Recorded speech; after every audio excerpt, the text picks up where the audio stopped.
साथियों, इस दुनिया में बहुत से ऐसे लोग हैं जो मतलब के साथ हमारे साथ रहते हैं। हमें ऐसे लोगों से दूर ही रहना चाहिए। ऐसे लोग पहले तो हमारी जिंदगी में आते हैं, हमसे चिकनी चुपड़ी बातें करते हैं, अपने आप को ऐसा साबित करते हैं जैसे कि वह हमारी बहुत परवाह करते हो, लेकिन वही लोग हमारे पीठ पीछे हमारे खिलाफ षड्यंत्र रचते रहते। हम लोग क्या करते हैं? अगर कोई हमसे ठीक से बात कर ले तो हम उसे अपना मानने लगते हैं, लेकिन हमें इस बात का पता नहीं होता है कि आखिर वह हमारे साथ इतनी मीठी मीठी बातें क्यों कर रहा है, आखिर उसका मकसद क्या है। और फिर धीरे धीरे हम उसकी बातों में आ जाते हैं। हम उसे अपना सब कुछ मानने लगते हैं, उस पर खुद से भी ज्यादा विश्वास करने लगते हैं। मगर दोस्तों, हमें कभी भी खुद से ज्यादा दूसरों पर विश्वास नहीं करना चाहिए। मैं यह नहीं कह रहा कि आप विश्वास ही मत करो, लेकिन हद से ज्यादा नहीं। पहले वह जो कह रहा है उस बात पर सोच विचार करके ही फिर उसके बाद आप उस पर विश्वास करो। ऐसा मत करो कि उसने कहा और आपने मान लिया, बिना कुछ जाने पहचाने ही उसकी बातों पर भरोसा कर लिया और आंख बंद करके उस इंसान पर भरोसा कर लिया। अगर आप ऐसा करोगे तो अपने जीवन में कभी ना कभी जरूर धोखा खा जाओगे। तो दोस्तों, ऐसे लोगों से जो आपके साथ मतलब से हैं, उनकी हाँ में हाँ मत मिलाओ। अपने मन की सुनो, जो आपको ठीक लगे वही करो। यह दुनिया ऐसी है, जिस प्रकार से मीठे पर मक्खियां भीन भिना आने लगती है, उसी प्रकार से यह मतलबी लोग होते हैं। यह आपके पास तभी आते हैं जब इन्हें कोई काम हो, और अपना काम निकला तो यह फिर गायब हो जाते हैं। इसीलिए अगर कभी भी किसी पर विश्वास करो तो सोच समझकर करो। पहले इंसान के बारे में पता लगाओ कि क्या वाकई में वह आपके लायक है या नहीं। फिर उसके बाद में अगर आपको लगे कि हाँ वह इंसान सही है, तो आप उस पर विश्वास कर सकते हैं। लेकिन फिर भी उस इंसान पर कभी भी खुद से ज्यादा विश्वास मत करना। साथियों, आइए इसको इस कहानी से और भी ठीक तरीके से समझते हैं। लेकिन इससे पहले कि आप वीडियो में खो जाएं, चैनल को सब्सक्राइब और वीडियो को लाइक करना ना भूलें। बहुत समय पहले की बात है। एक नगर में दो मित्र रहा करते थे।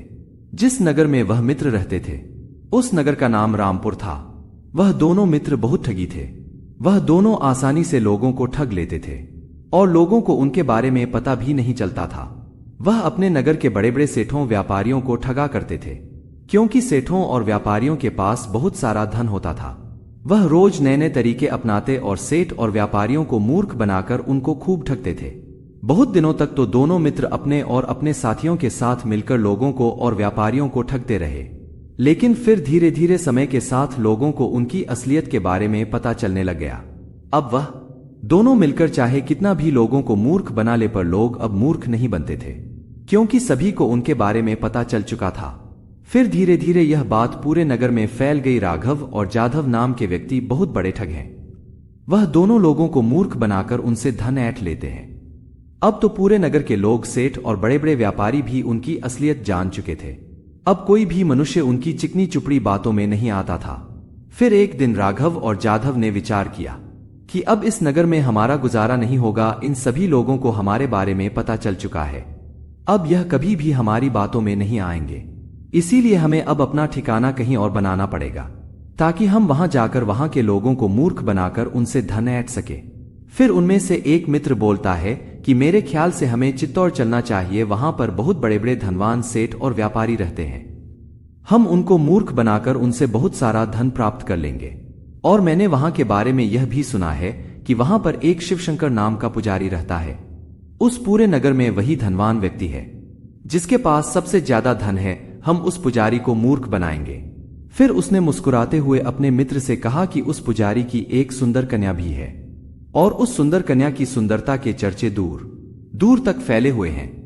फिर जाधव ने अपने मित्र राघव से कहा कि मित्र, तुम उस पुजारी की धन दौलत साफ करना और मैं उसकी बेटी से शादी करूंगा। यह कहकर दोनों जोर जोर से हंसने लगे। फिर कुछ ही दिनों के बाद राघव और जाधव अपने कुछ साथियों के साथ चित्तौड़ की ओर चलता है। वहां जाकर जाधव ने एक विद्वान ब्राह्मण का भेष बना लिया और फिर शेपरा नदी के किनारे पर एक छोटा सा आश्रम बनाकर वहीं पर रहने लगा।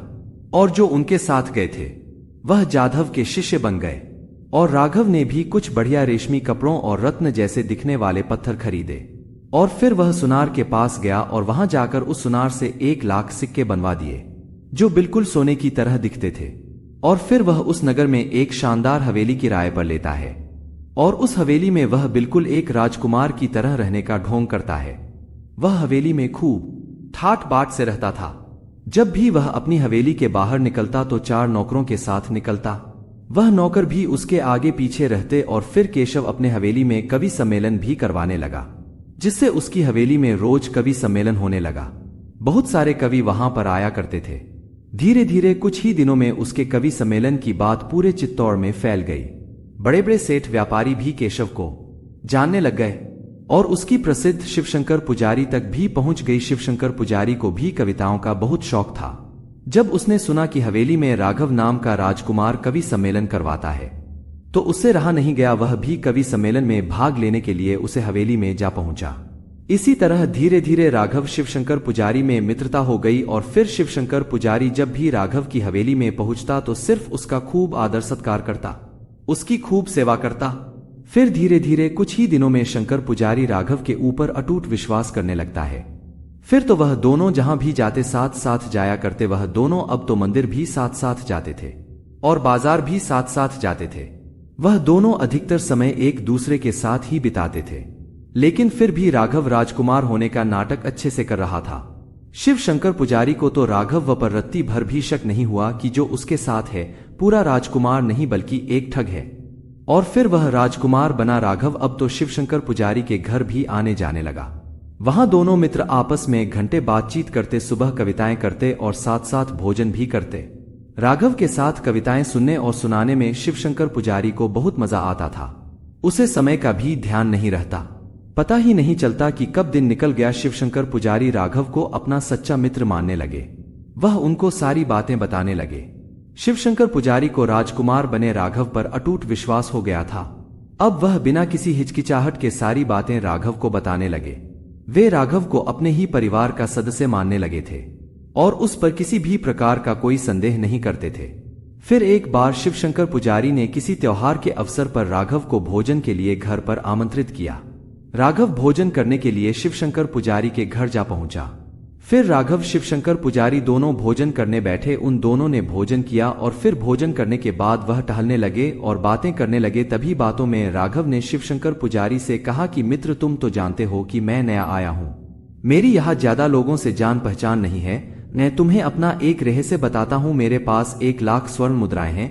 मैंने उन्हें एक संदूक में भरकर अपनी हवेली में छिपा रखा है, लेकिन मुझे अपना धन किराए की हवेली में सुरक्षित नहीं लगता।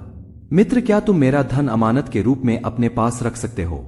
मुझे हमेशा अपने धन की चिंता लगी रहती है कि कहीं मेरे धन को कोई चुरा ना ले जाए। मैं किसी के ऊपर विश्वास भी नहीं कर सकता। लेकिन मित्र, तुम्हें तो सारी सैनिकों की सुरक्षा भी प्राप्त है। अगर मेरी मुद्राएं तुम्हारे पास रहेगी तो सुरक्षित रहेगी, नहीं तो हमेशा ही मुझे उनकी चिंता लगी रहेगी। अगर तुम मेरी इन मुद्राओं को अपने पास रख लो तो मैं चिंता से मुक्त हो जाऊंगा। राघव की बात सुनकर शिवशंकर पुजारी भी बिल्कुल हैरान नहीं हुए, क्योंकि वह तो राघव को एक राजकुमार मान रखे थे। उन्हें इस बात का पता थोड़ी था कि वह राघव राजकुमार नहीं बल्कि वह ठग है। फिर शिवशंकर पुजारी ने राघव से कहा कि मित्र, तुम मेरे से इस प्रकार का अनुरोध क्यों कर रहे हो?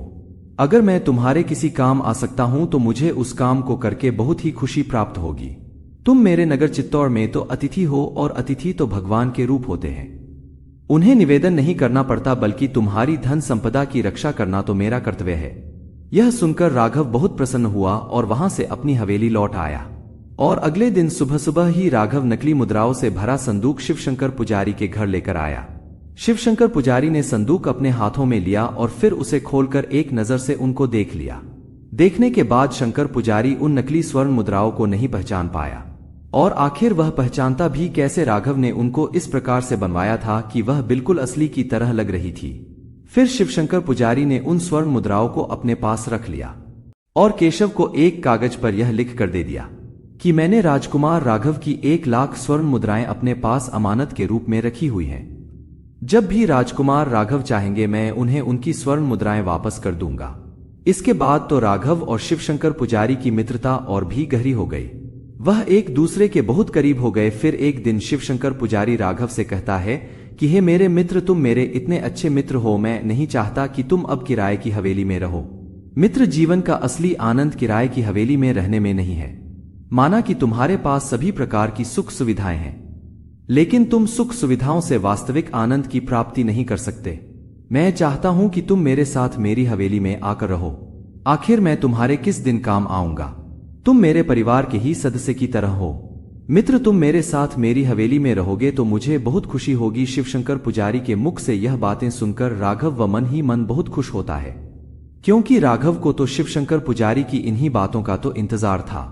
इन्हीं सबके लिए तो उसने इतना नाटक किया है।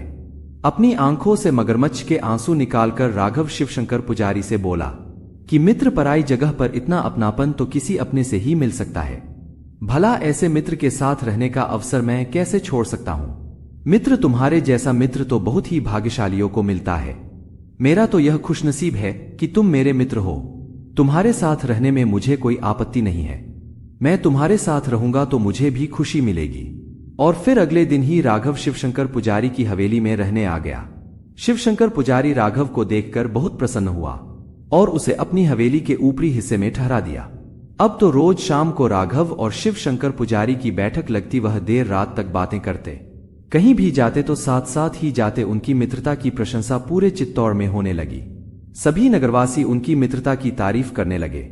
फिर कुछ हफ्तों के बाद शिवशंकर पुजारी और राघव दोनों रात्रि को बैठे बैठे बातें कर रहे थे। तभी बातों बातों में शंकर पुजारी ने केशव से कहा कि मित्र, तुम मेरे परिवार का एक हिस्सा हो, इसीलिए मैं तुमसे पारिवारिक बात पर चर्चा करना चाहता हूं। यह सुनकर राघव बोला, बोलो मित्र, क्या बात है? अब तुम्हारा परिवार भी मेरा परिवार है। फिर शिवशंकर पुजारी राघव से बोला, मित्र, मेरी बेटी विवाह योग्य हो गई है। क्या तुम उसके लिए कोई योगी वर बता सकते हो? मैं तो उसके लिए वर ढूंढते ढूंढते परेशान हो गया। राघव शिवशंकर पुजारी की यह बात सुनकर बहुत ही प्रसन्न हुआ, क्योंकि वह और उसका मित्र जिस मकसद के साथ आए थे अब वह पूरा होने वाला था। फिर राघव विचार करने का नाटक करता है और झूठ मूठ का सोचने का प्रयास करता है। और फिर वह शिवशंकर पुजारी से कहता है, हे मित्र, मैंने सुना है कि नदी के तट पर एक विद्वान ब्राह्मण अपना आश्रम बनाकर रहते हैं। दूर दूर से लोग उनके पास विद्या अध्ययन करने के लिए आते हैं। मेरे विचार से अपनी बेटी के लिए उन ब्राह्मण से अच्छा वर हो ही नहीं सकता। हमारी बेटी उस ब्राह्मण के साथ खूब प्रसन्न रहेगी। राघव की बात सुनकर शिवशंकर पुजारी बहुत खुश हो जाता है और तुरंत अगले दिन ही सुबह सुबह ही शिव नदी के तट पर चला जाता है। और फिर वह आश्रम के पास जा पहुंचा जहां पर जाधव ठग के शिष्य बैठे हुए और अध्ययन करने का नाटक कर रहे थे। शिवशंकर पुजारी जाधव का मुखमंडल देखकर उससे बहुत प्रभावित हुआ। वह जाधव को एक विद्वान ब्राह्मण समझ बैठा। जैसे ही जाधव ने शिवशंकर पुजारी को देखा तो जाधव ने शिवशंकर पुजारी का स्वागत करते हुए उन्हें बिठा लिया और फिर जाधव पुजारी से बोला, चित्तौड़ के राज पुरोहित शिवशंकर पुजारी का मेरे आश्रम में स्वागत है। कहिए पुजारी जी, यहां पधारने का कष्ट कैसे किया? आपको अपने महल से निकलने का समय कैसे मिल गया? जाधव की ठगी बातें सुनकर शिवशंकर पुजारी बोला, मैंने आपकी विद्वानता के विषय में बहुत कुछ सुना है और मैं अपनी बेटी का हाथ आपको सौंपना चाहता हूं। आप ही मेरी बेटी के लिए उपयुक्त हो। शिवशंकर पुजारी की बात सुनकर जाधव नाटक करते हुए बोला, मुझे आपसे यह कहते हुए बड़ा दुख हो रहा है, पर मैं आपका यह प्रस्ताव स्वीकार नहीं कर सकता, क्योंकि मैंने अपना जीवन भक्ति और पठन पाठन में बिताने का निश्चय किया है। मैं गृहस्थ जीवन के झंझट में नहीं पड़ना चाहता। अगर मैं इन सब में पड़ जाऊंगा तो मैं अध्ययन कार्य कैसे कर पाऊंगा? मुझे तो एकांत चाहिए। जाधव की बातें सुनकर शिवशंकर पुजारी बोले, मैं बड़ी आशा के साथ आपके पास आया हूं। आप मेरी आशा को निराशा में मत बदलो। आपको मेरी बेटी से विवाह करना ही होगा, नहीं तो मैं आपके आश्रम के बाहर भूखा प्यासा बैठा रहूंगा। थोड़ी देर नाटक करने के बाद जाधव विवाह की सहमति दे देता है। फिर शिवशंकर पुजारी बहुत प्रसन्न होते हैं और अपने घर लौट आते हैं। घर लौटकर वह अपनी बेटी की शादी की तैयारी में लग जाते हैं और फिर खूब धूमधाम से शंकर पुजारी अपनी बेटी का विवाह जाधव के साथ कर देता है। शिवशंकर पुजारी अपनी बेटी को बहुमूल्य वस्त्र और बहुत सारा धन देता है। वह अपनी बेटी को सर से लेकर पैरों तक गहनों से लाद देता है। उज्जैन के सभी नामी लोग भी शिवशंकर पुजारी की बेटी को बहुमूल्य उपहार देते हैं। यह सब देखकर जाधव बहुत खुश हुआ। उसकी खुशी का तो कोई ठिकाना था ही नहीं। आखिरकार जिस मकसद के साथ वह यहां आया था वह मकसद तो उसका पूरा हो गया था और साथ ही उसको बहुत सारा धन भी प्राप्त हो गया था।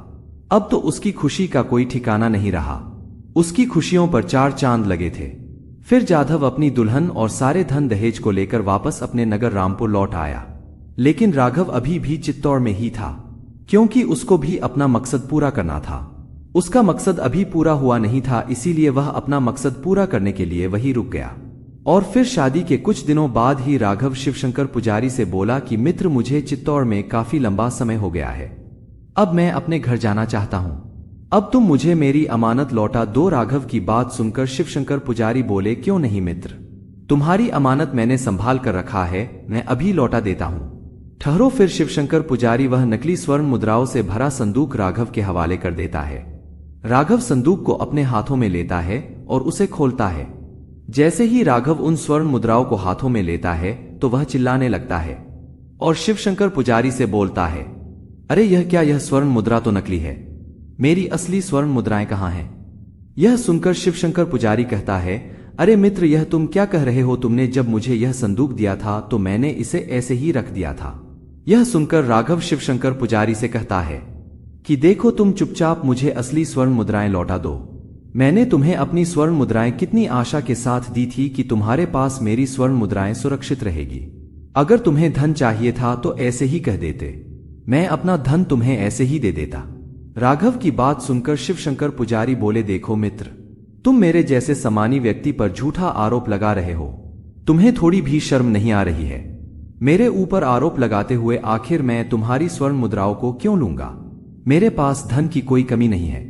यह सुनकर राघव बोला, वह तो मुझे भी दिख रहा है, तुमने मेरी स्वर्ण मुद्राएं कहीं छिपा दी है, मुझे मेरी स्वर्ण मुद्रा लौटा दो। तुम मेरे साथ ऐसा कैसे कर सकते हो? मैंने तो तुम्हें अपना सच्चा मित्र माना था और तुम्हारे ऊपर विश्वास करके मैंने अपना धन तुम्हें दिया था, पर अब तुम मुझे मेरा धन नहीं दे रहे।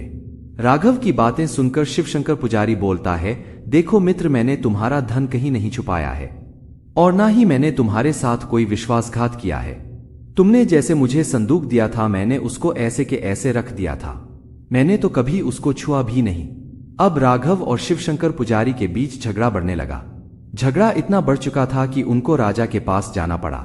वह दोनों राजा के पास पहुंच गए और अपनी अपनी दलीलें देने लगे। राघव ने कहा कि महाराज, इस शिवशंकर पुजारी ने मेरी 1,00,000 स्वर्ण मुद्राएं छिपा ली और मुझे नकली स्वर्ण मुद्राएं दे रहा है। तभी शिवशंकर पुजारी बोलता है, महाराज, मैंने ऐसा कुछ नहीं किया, मैंने कोई स्वर्ण मुद्राएं नहीं चुराई हैं। राघव ने मुझे जैसे संदूक दिया था वैसे ही मैंने इसको वापस लौटा दिया। तभी राघव बोलता है कि महाराज, मैंने इसको 1,00,000 असली सोने की मुद्राएं दी और अब यह मुझे नकली स्वर्ण मुद्रा दे रहा है। फिर राघव राजा से कहता है कि महाराज, जब मैंने इसको अपनी 1,00,000 स्वर्ण मुद्राएं दी थी तब इसने मुझे एक कागज में लिखकर यह दिया था कि मैंने राजकुमार राघव से 1,00,000 मुद्राएं अपने पास अमानत के रूप में रखी हैं। जब भी राजकुमार चाहेगा मैं उसे मुद्राओं को वापस दे दूंगा और अब यह मुझे नकली स्वर्ण मुद्राएं दे रहा है। राघव की बात सुनकर राजा वह कागज मांगता है जिसमें यह सब लिखा हुआ था। राघव राजा को वह कागज दे देता है। राजा उस कागज को पढ़ते हैं और कहते हैं कि यह प्रमाण पत्र सिद्ध करता है कि राघव ने शिवशंकर पुजारी को 1,00,000 स्वर्ण मुद्राएं दी थी और अब वह नकली स्वर्ण मुद्रा लौटाकर उसके साथ धोखा कर रहे हो। राजा ने शिवशंकर से कहा कि फिर भी मैं तुम्हें 3 दिन का समय देता हूं। इन 3 दिन में तुम्हें यह सिद्ध करना है कि राघव झूठ बोल रहा है और तुम सच बोल रहे हो। इसके बाद शिवशंकर पुजारी अपने घर आ जाता है और 3 दिनों तक सबूत खोजने लगता है जिससे वह राघव के लगाए गए आरोप से बच सके। लेकिन बहुत प्रयास करने के बाद भी शिवशंकर पुजारी को कुछ भी प्राप्त नहीं होता है जिससे कि वह अपने आप को निर्दोष साबित कर सके। शिवशंकर पुजारी इन 3 दिन में यह पता लगाने का बहुत प्रयास करता है कि आखिर राघव उसके साथ ऐसा क्यों कर रहा है, जबकि मैंने तो उसकी स्वर्ण मुद्राएं छिपाई नहीं है। आखिरकार राघव मेरे ऊपर इतना झूठा आरोप कैसे लगा सकता है। फिर 3 दिन खत्म होने के बाद चौथे दिन वह राज दरबार में पहुंचे। शिवशंकर के पास कोई भी साक्ष्य नहीं था जिससे वह अपना बचाव कर सके, अपने आप को निर्दोष साबित कर सके। फिर राजा ने अपना फैसला सुनाते हुए शिवशंकर पुजारी को आदेश दिया कि वह 2 दिन के अंदर राघव को 1,00,000 स्वर्ण मुद्राएं दे दे, वरना उसे कारावास की सजा दे दी जाएगी। फिर शिवशंकर पुजारी अपने घर गया और उसने राघव को 1,00,000 स्वर्ण मुद्राएं दी। अब शिवशंकर पुजारी के पास बहुत कम धन बचा हुआ था। वह धनवान से निर्धन हो चुका था क्योंकि शिवशंकर पुजारी ने अपना आधा धन तो अपनी बेटी की शादी में खर्च कर दिया और जो कुछ बचा था वह उसे राघव को देना पड़ा। उधर सारा धन लेकर राघव भी अपने नगर रामपुर लौट चुका था।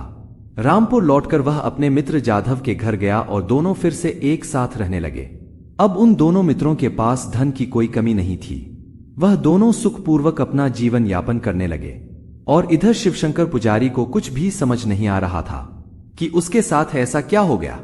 फिर कुछ दिनों के बाद शिवशंकर पुजारी को यह बात पता चलती है कि रामपुर के दो ठग राघव और जाधव ने मिलकर उसे अच्छा मूर्ख बनाया है।